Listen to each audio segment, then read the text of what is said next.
Hi guys, how you doing? Welcome to another super duper top of the range, wow in your face type video.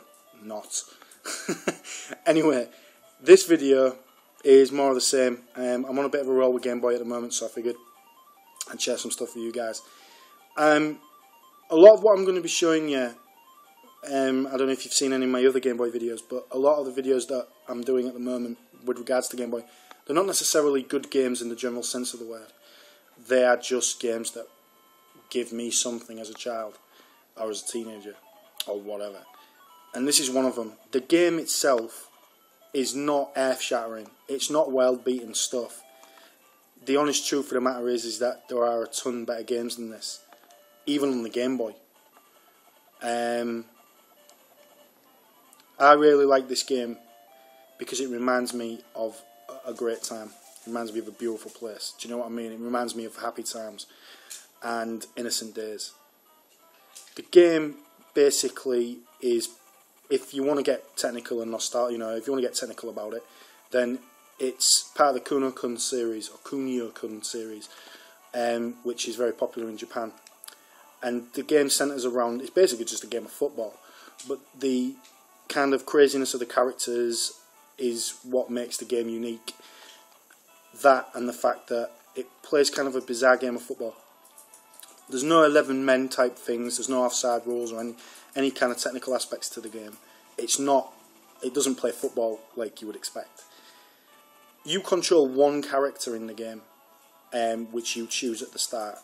That person you are completely in control of.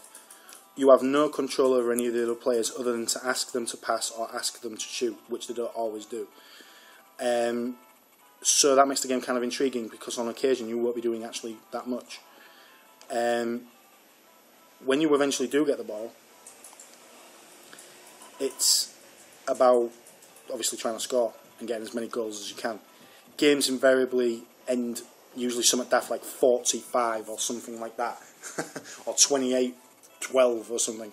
It does not play football in a realistic or, well, it doesn't even play it in a football sense. It's literally like a bizarro game of football. It's kind of like pinball and football mixed.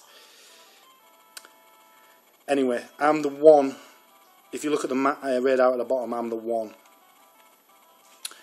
Now I'm right near the goal line. So what I'm going to do is I'm going to get the guy to pass it to me. He's going to lob it, and then I'm going to try and shoot. Now there is pretty much a foolproof way to score every time in the first few games, and I'm going to try and give you an illustration of that just now. So knock that guy out, do a pass. Oh, he's knocked me out. Ooh. Right, do a pass. The pass is real big and it's going to go make a beeline straight to me. What I do is I do an overhead kick like that. Oh, I missed. Let's see if I can do it. Come on. Right, so shoulder barge him. Do a big kick. Right, here we go. Ready? Oh, it bounced in. Gets in there. Right, so yeah, and that's how it goes. You basically, when the ball's in the air, press A and B, and you do an overhead kick. And the overhead kick will nearly always score, barring like some of the better teams where the goalie's like insane. You can usually score every time, and I'm guessing a lot of people discovered that, and that turned the game into a kind of pointless exercise. It kind of made the game kind of boring. There is a two-player mode, and that is kind of a bit more fun, because you can make it where you and your friend, partner, whatever, are playing against the computer if you want, and that can be kind of fun. Obviously, the game is extremely limited, and it does get kind of monotonous after a while. However, having said that, I used to play this game quite a lot, because some of the challenge comes from finding the right balance at the start. You can choose how you want your team to react and behave in game, and there's some fun to be had there, because they do actually change the behaviours to some extent. The unfortunate situation is that when you get towards the latter half of the game, or the latter half of a match, invariably it becomes a free-for-all. So whatever tactics you did employ or didn't employ or whatever, it all turns into a bit of a twat anything with a heartbeat type of mentality. So again, the game ain't built. I don't think the game's built to be long-lasting. I think the programmers kind of knew that. I don't know. The game just plays simply. Again, classic Game Boy staple, innit? It just plays a simple game of football. The game is ridiculously rudimentary. However, it's brilliant. It just works. For me, it works. And I can come back to this and not be irritated or bored. Let's change the tactics up a bit.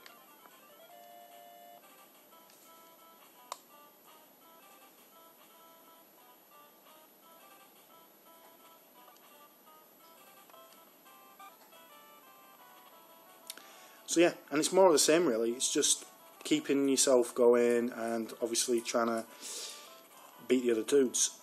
When you get to the latter matches, when you get to the latter stages of the game, naturally the opponents become near impossible, and it requires as much endurance as it does about being a good player. You've got to endure a lot before you can get anywhere near the goal and stuff like that. And again, not a lot of people like that. A lot of people like the idea of being able to win through, being good at the game. There's a lot to hate about the game. There's a lot to dislike about the game. But I bloody love it. And I can't tell you why. I can't give you an intelligent answer as to why. It just works. There I go again. Nice realistic score of 6-0 to Japan. But yeah,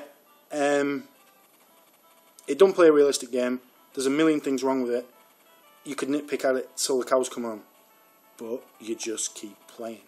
And that's what I like about it. It just works. You find yourself playing through the frustrations, through the irritations. And when I got this game, way back in the day, there was initial disappointment. But then I discovered something about the game that just made it worthwhile. And I'm hoping that other people might see that when they come to the game. But I've found out loads of interesting things about the game. Obviously about the fact that it's part of the Kunio Kun series. There's another game called River City Ransom on the NES that's been remade on the GBA. That's part of the Kunio Kun series. And there's a bunch of games that fall into this category, and I may even do a showcase on that, just as a little bit of something different, possibly. I don't know. If you guys are interested, let me know.